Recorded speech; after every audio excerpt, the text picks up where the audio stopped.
তৎকালীন বর্ধমানের রাজা বিজয় চাঁদের কাছ থেকে জায়গিরদারি পেয়েছিলেন গোপীনাথ চট্টোপাধ্যায়।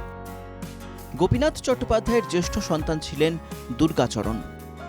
তার নামানুসারেই দুর্গাপুর শহরের নামকরণ হয়েছিল।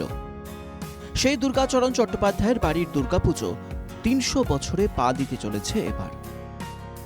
কথিত আছে এই বাড়ির দুর্গাপুজো শুরু হয়েছিল মায়ের স্বপ্নাদেশে। শোনা যায় মা দুর্গা একবার বধূ বেশে চট্টোপাধ্যায় বাড়ির পাশে থাকা পুকুর পাড়ে গ্রামের এক শাঁখারির কাছ থেকে শাঁখা পড়েছিলেন।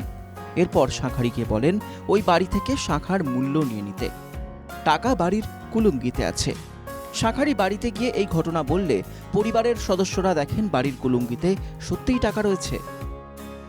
সেই রাতেই স্বপ্নাদেশে মা দুর্গা বাড়িতে দুর্গাপুজোর আদেশ দেন।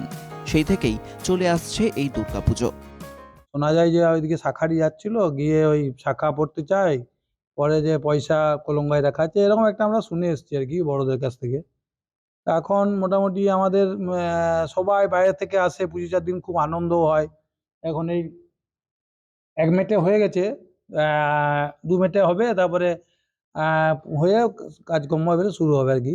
খুবই মজা হয়, আর এখানেই থাকি, কোথাও যাই না। মানে বাইরের কোথাও গেলেও ওই একটু দেখে চলে আসি। এখানেও সব অনুষ্ঠান হয়, সেই জন্য এখানেই থাকতে হয় 4টে দিন।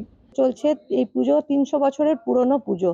হ্যাঁ, এই পুজো চলে আসছে, তখন থেকেই চলে আসছে। আর সেই রীতি রেওয়াজ, যা আমার বিয়ে হয়েছে 26 বছর প্রায় হয়ে গেল। হ্যাঁ, আর তখন যে রীতি রেওয়াজ চলছিল সে তখন থেকে আজও সেই রীতি রেওয়াজ চলে আসছে। এক চালায় মা দুর্গার প্রতিমা ডাক সাজের। পুজোর মাসখানেক আগে থেকেই শুরু হয়ে গেছে মন্দির পরিষ্কারের কাজ। বাড়ির মহিলা ছাড়া পাড়ার মহিলারাও মন্দির পরিষ্কারে সাহায্য করেন। মহালয়ার দিন থেকে মায়ের ভোগ শুরু হয় বিভিন্ন রকম পদ রান্না করে। নবমীর দুপুরে লাউয়ের তরকারি ভোগের বিশেষত্ব। দশমীর দুপুরে ভোগের মধ্যে থাকে চিড়ে ও চ্যাং মাছ পোড়া। পরিবারের সদস্যরা যে যেখানেই থাকুন, পুজোর 4টে দিন এক জায়গায় জড়ো হন সকলেই। ইতিমধ্যেই কিন্তু যে দুর্গা প্রতিমা, সেই দুর্গা প্রতিমার যে প্রলেপ, মাটির প্রথম প্রলেপ, সেই প্রলেপ ইতিমধ্যেই পড়েছে।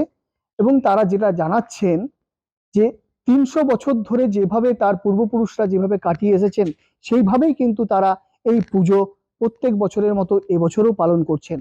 দুর্গাপুর থেকে সাধন রুজের রিপোর্ট, NK টিভি বাংলা।